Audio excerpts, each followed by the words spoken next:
आज बहुत लोगों को जल्दी भी है। आज पतिदेव पूजन है, पतिदेव पूजन दिवस है। पिछले सालों के तो हमें सब भूल जाते थे। इस साल हमारे कुछ चेले ज्यादा ही गायब हो गए। जो साथ में रहते हैं वे भी छुट्टी लेके चले गए। तो हमने पता करवाया कि इतनी छुट्टी क्यों हो रही। बाद में पता लगा कि जो है 10 तारीख को पतिदेव पूजन दिवस है। तो हमने इसका नाम दिया है खसम पूजन दिवस। ये तो विनोद की बात है, ठीक है, सबकी अपनी अपनी श्रद्धा है, पर ये इसको बहुत ज़्यादा गंभीरता से नहीं लेना चाहिए। सुनो, ठीक है, श्रद्धा है, ये पाश्चात्य संस्कृति है, टीवी के द्वारा बनाया हुआ, वायरल किया हुआ विषय है, पर अब वो तो व्रत हो गया तो उसको तोड़ पाना कठिन है। पर बहुत ज़्यादा उसको लेकर के हो जाए तो ठीक है, ना भी हो तो भी ठीक है, भाव पवित्र होने चाहिए। बाकी ठीक है, पतिदेव की प्रसन्नता के लिए व्रत करना चाहिए, कुछ ना कुछ यत्न प्रयत्न करना चाहिए। पर हमारा मानना है कि साल भर में एक ही दिन पूजा नहीं करनी चाहिए।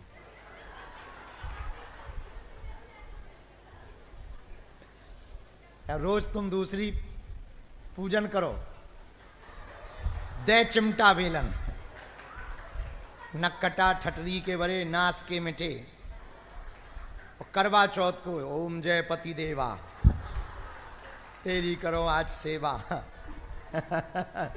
तो पता नहीं कितना पुण्य प्राप्त होगा। प्रतिदिन पूजा करनी चाहिए, है? अब भाई तुम साल भर करो पाप, एक दिन गंगा स्नान करे आओ तो क्या पाप धुल जाएंगे? बोलो। उसी प्रकार पति के प्रति प्रतिदिन श्रद्धा होनी चाहिए। लेकिन ठीक है, वो तो आज करवा चौथ है, भगवान शंकर की उपासना करो। बहुत से किसी ने हमको प्रश्न भेजा था सुबह, पुरुष नहीं भेजा, आप गलत मत ले लेना, कि हम तो पुरुष हैं, हमारे शहर में करवा चौथ का बड़ा प्रचलन है। श्री नीलेश जी ने हमको प्रश्न पूछा, करवा चौथ का बड़ा प्रचलन है हमारे शहर में, पुरुष हैं, हमारी इस बार इच्छा है व्रत रहने की, तो हमका रहना चाहिए। और बाद में मजेदार बात पढ़ सुनना, उन्होंने बाद में लिखा अपने पत्र में कि हम अविवाहित भी।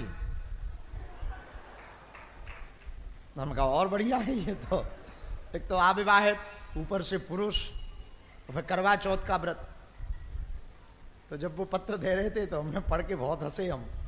हमने कहा एक बात बताओ, तुम अब किसके लिए रहोगे? बोले वही तो आपसे पूछने आए। तो हमने जो उत्तर दिया वो बड़ा सार गर्भित रहा हमारी दृष्टि से। अब आपकी मति क्या है वो आप जानो। हमने कहा आपके मन में बहुत तीव्र उत्कंठा है, बहुत उत्कंठा है व्रत रहने की, करवा चौथ व्रत रहने की, और विवाह हुआ नहीं। भगवान महादेव की प्रसन्नता के लिए रह लेना चाहिए, बालाजी की प्रसन्नता के लिए रह लेना चाहिए, तो व्रत भी बड़ा आध्यात्मिक हो जाएगा, व्रत भी बड़ा पवित्र। व्रत का मतलब होता संकल्प लेना। आज शायद हम जब आए तो ये चलनी लिए थे तो हम तो डर गए। ये चलनी लिए थी भगवती, तो चाहे जौन सी जांच कर लो हमारी, हमारा तो बाल बांका, हाँ, लेकिन हमारे हनुमान जी रीझ गए, तुम्हारी सो जांच बहुत बुरी हो जाएगी।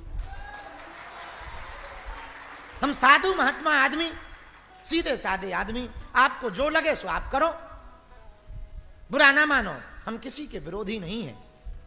जो आदमी जो अभय होकर के बोल रहा तो समझ जाना, उस जो आदमी बहुत दम के साथ बोल रहा समझ जाना वो आदमी निश्चल से, हृदय से पक्का है। तुम हमको लपेट सकते हो पर सिद्ध नहीं कर सकते, झूठ बोल करके मुंह चला सकते हो पर बिगाड़ नहीं सकते। वही हम आपको कहना चाह रहे हैं। यदि आप सत्यवादी रहेंगे, यदि आप यथार्थवादी रहेंगे, अंदर बाहर से पक्के रहेंगे, लाख लोग तुम्हारे खिलाफ खड़े हो जाएं, तुम्हारा बाल बांका नहीं होगा। जीत सत्य की होती। तुम झूठ बोल करके कुछ दिनों के लिए दुनिया को आकर्षित कर सकते हो, पर सत्य बोल करके हमेशा के लिए दुनिया को अपना बना सकते हो। अब यदि कुछ दिनों का आनंद लेना है तो झूठ बोलो, सब दिनों का आनंद लेना है सत्य बोलो। कुछ दिनों के लिए संसार में रहना है तो जगत के गुलाम बनो, और हमेशा के लिए जगत में रहना है तो माधव के गुलाम बनो, बालाजी के गुलाम बनो। और हनुमान जी जैसा कोई दूसरा देवता नहीं है, इसलिए आप सब हमारी आत्मा है। आपको हम अंत में यही कहेंगे, अपनी विपत्ति से घबराओ मत। तुम्हारा नाम पर भरोसा दृढ़ होना चाहिए, धाम पर भरोसा पक्का होना चाहिए, हनुमान पर भरोसा पक्का होना चाहिए। एक दिन काली घटा छटेगी, उजाला होगा, दुख को हारना पड़ेगा। दुख की क्या, इंद्रादि लोकपाल में रहने वाले बड़े बड़े कपिंद्र मुनिंद्र देवेंद्र, इनकी सामर्थ्यता नहीं है कि तुम्हारा बाल बांका कर ले यदि परमात्मा तुम्हारे साथ हो।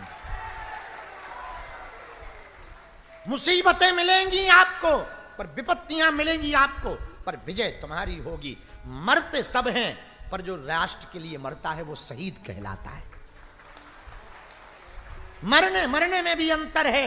देश के लिए मरने वाला वीर गति को प्राप्त होता है, वीरत्व के साथ मरने वाला वीर गति को प्राप्त होता है। इसलिए तो हमने प्रण लिया, हमारा हॉस्पिटल बने या ना बने, मंदिर बने या ना बने, आश्रम बने या ना बने, पर हम भैया लोगों के साथ अपनी सिद्धि के साथ खिलवाड़ नहीं कर सकते, वरना वो दिन दूर नहीं है वो छोड़ के भग जाएं गुरुजी और हनुमान जी, क्या कर लोगे? हमारे वाईफाई में कोई सिग्नल ही नहीं आएगा, क्या कर लोगे? हलवा कर लोगे? बने रहो शास्त्री जी, धीरेन्द्र कृष्ण बाबा, नाम बड़े हो गए तो 2-4 साल और चलेंगे। बोले क्या? बोले निपट गए, क्या कर लोगे? शक्ति भाग जाए तो क्या कर लेंगे? फिर तुम थोड़ी आओगे या याचना थोड़ी करोगे, तुम्हारा भला नहीं होगा, 2-4-10 बार आओगे, फिर भाड़ में गए गुरु जी, ऐसे तो कहीं पर गए हैं। इसीलिए आप यदि पक्के रहेंगे, क्योंकि हमारा धन आप लोग हैं, हमारा धन हनुमान जी है, हमारा धन भक्ति है, हमारा धन साधना है, हमारा धन हमारे गुरु जी महाराज है। तो मुसीबतें तो आएंगी ही, मुसीबतों से लड़ने का एक ही उपाय है, अंदर का कॉन्फिडेंस बहुत बढ़िया रखो, अंदर बाहर से एक रहो, अभय रहो, डरो मत। जो होगा हो यही सोई जो राम रची, को करी तर्क बढ़ावे शाखा। जो भगवान को करना होगा, भगवान जो करेंगे अच्छा करेंगे। यदि तुम बालाजी के रहोगे तो अच्छा करेंगे, नहीं तो हलवा अच्छा करेंगे। और तुम 2 नाव पे पांव धर लो सो निपटोगे। तुम कहो इधर, बाहर से तो कहो सब भगवान है, अंदर से कहो हैं भी कि नहीं है, तो हलवा हो जाएगा। कृपा पाने के लिए पूर्ण समर्पित भाव से नतमस्तक रहना पड़ता है, दृढ़ रहना पड़ता है, अपने आप के अहम को खोना पड़ता है। अहमत्व को खोकर देखो, बुरा ना मानना।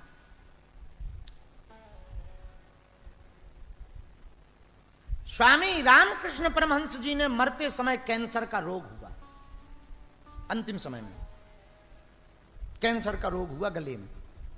कौन? रामकृष्ण परमहंस, विवेकानंद जी के गुरु जी। कौन रामकृष्ण परमहंस? काली माता से बात करने वाले। कौन रामकृष्ण परमहंस? जिनको काली माता अपनी गोद में बैठा के भोजन कराती, उनकी बात बता रहे हैं। उनको भी अंत में कैंसर हुआ गले में, पर उन्होंने भक्ति थोड़ी छोड़ी। हमारे जगत गुरु पूज्य श्री रामभद्राचार्य जी, गुरुदेव भगवान, जन्मते ही 6 महीने में आंखें चली गई, नेत्र ना होते हुए भी उन्होंने शास्त्र पढ़े, पुराण पढ़े, वेद पढ़े, और आज 300 से ज्यादा ग्रंथों की रचना की। पर उन्होंने अपनी भक्ति नहीं छोड़ी। अब कोई कहे बा हमारे साथ तो भगवान ने बहुत बुरा किया, अब हमारे तो नेत्र ही नहीं है, हमें नहीं करना भक्ति। भक्ति पूज्य श्री प्रेमानंद बाबा कितनी पीड़ा पा रहे, कष्ट पा रहे, पर उन्होंने भक्ति छोड़ी क्या? नहीं छोड़ी। आज भी भजन कर रहे, आज भी नित्य नियम कर रहे हैं, रोज डायलिसिस हो रहा है। हमारे पूज्य दादा गुरु जी अंतिम दिनों में शिथिलता की स्थिति आ गई थी, और लेटे हुए जीप पर मार्शल कार थी गांव में किराए की, उस पर काशी गए थे, लेकिन उन्होंने अपना भजन नहीं छोड़ा। भगत के जीवन में तो कष्ट लिखा है, पर इन्हीं कष्टों में जो मुस्कुराना सीख जाता है वही जीवन जीना सीख जाता है। अब हमको ही देख लो, हमको भी रोज मुसीबतें हैं, एक दिन भी आराम नहीं, रोज लोगों को मिलना ही मिलना है, रोज अर्जी लगानी ही लगानी है, ये रोज 2-3 घंटे ही सोने मिलता है, कब भोजन मिल जाए तो ठीक, ना मिले तो ठीक, गालियां सुनते ही सुनते हैं, धक्का खाते ही खाते हैं, पर काम भजन थोड़ी छोड़ा, नियम थोड़ी छोड़ा। कितने आरोप नहीं हम पे लगाए। एक व्यक्ति ने तो हमारे ऊपर, कोई धाम पर चोर 10-12 चोर महिलाएं और पुरुष पकड़े गए, उनको प्रशासनिक कार्रवाई करवा करके ले जा रहे थे। एक प्रोफेसर ने तो हमारे ऊपर आदमी बेचने का आरोप लगा दिया था, अभी बीच में। क्या आरोप लगाया था? तस्करी का आरोप लगा दिया था। बाद में उस पर FIR भाई सब कुछ भाई, पर हम विचलित थोड़ी भाई, यार रोना धोना थोड़ी रोए, झूठ बोल रहा है, हम पे आरोप लगा दिया, हमें ऐसे नहीं है, ना ना ना। और हमने जवाब भी 15 दिन बाद दिया, तुरंत भी नहीं दिया ना, 15 दिन बाद। अब 15 दिन तक सोशल मीडिया पे गाली चली हमारी, पूरे लेफ्टिनेस, पूरे धर्म विरोधी लोगों ने पोस्टें डाली। और सुनो मजेदार बात, धन्य भारत की मीडिया, नेशनल चैनल पे खबर भी लग गई, नेशनल चैनल पे। बाद में उन्हें भूल पर पछतावा हुआ। वो प्रोफेसर जो यूपी का था, कहां का, लखनऊ का, उस पर FIR हुई, जांच हुई, उनकी ठटरी भरी, कई न्यूज़ों चैनल वालों को डिलीट करने पड़ी, YouTube वालों को डिलीट करनी पड़ी, कोर्ट ने आदेश दिया, सबको नोटिस गया, सबको क्षमा मांगनी पड़ी।